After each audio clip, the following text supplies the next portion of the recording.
কিছু না, আমরা এই দেশের মালিক, আমরা এই দেশের মালিকানা ফিরে যেতে চেয়েছি।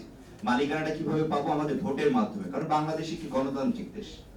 এবং আমরা যারা প্রবাসে রয়েছি, প্রবাসে থেকেও কিন্তু আমরা আমাদের জীবনকে আমরা মানে বাজি রেখে আমাদের কাজগুলো করেছি। যেমন আপনারা যদি দুবাইয়ের কথাটা চিন্তা করেন, আপনি যদি দুবাইয়ের আইনগুলোকে দেখেন, ওখানে আন্দোলন করলে অনেকের মৃত্যুদণ্ড হয় এবং যাবজ্জীবন, কম যেটা ক্ষুদ্র শাস্তি সেটা হচ্ছে যাবজ্জীবন। আমরা কিন্তু দেখেছি প্রবাসী ভাইয়েরা তাদের জীবনকে তাদেরকে বাজি রেখে তারা কিভাবে দেশের জন্য, দেশকে মায়া করে, দেশের মানুষের প্রতি ভালোবাসা দেখে। আসলে ঘটনাটা কি হচ্ছে জানেন? আপনারা যখন এখানে ইন্টারনেট বন্ধ হয়ে গেছে, আমরা ফিল করেছি আমরা অন্ধ, আমরা দেখতে পাচ্ছিলাম না যে আমাদের পরিবার কেমন আছে। ছটপট করেছি, ছুটে বেরিয়েছি প্রতিটা জায়গায়।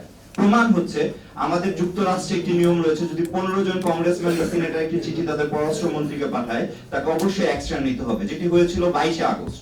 আপনারা যদি 22 আগস্টের চিঠিতে দেখেন, যেটি অ্যান্টনি ব্লিংকন পাঠিয়েছিলেন, সেখানে আমরা 22 জন কংগ্রেসম্যান এবং সিনেটরের কাছে ছুটে গিয়েছি।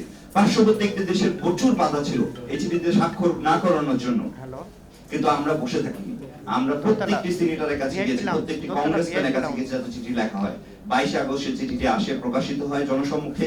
3 আগস্ট সেনাবাহিনীর মধ্যে একটি মিটিং আয়োজন হয় এবং আলহামদুলিল্লাহ আমরা 5 আগস্ট আমরা ফ্যাসিস্ট সরকারকে সরাতে পেরেছি। কিন্তু আমরা এখনো বলবো সেটি ছিল মুকুল, এখনো কিন্তু ফল আসেনি যে আপনি আম খাবেন। ফলটা তখনই আসবে যখন আমরা ভোটের অধিকার পাবো।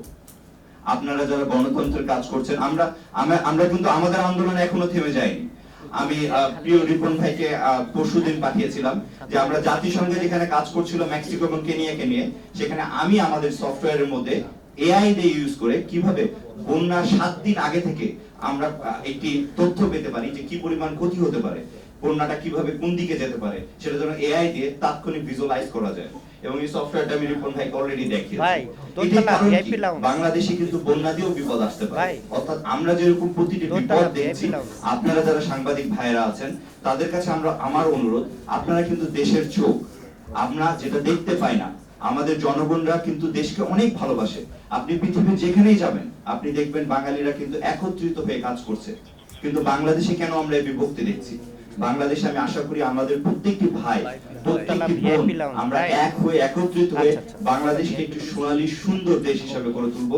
এই আহ্বান জানিয়ে আমি বাংলাদেশের সকল মানুষকে ধন্যবাদ জানাই বাংলাদেশের স্বাধীনতাতে অংশগ্রহণ করার জন্য, এবং বাংলাদেশকে একটি সুন্দর গণতান্ত্রিক দেশকে উপহার দিতে পারবে এই আশাতে আমার বক্তব্য এখানে শেষ করছি। ধন্যবাদ সবাইকে। আসসালামু আলাইকুম।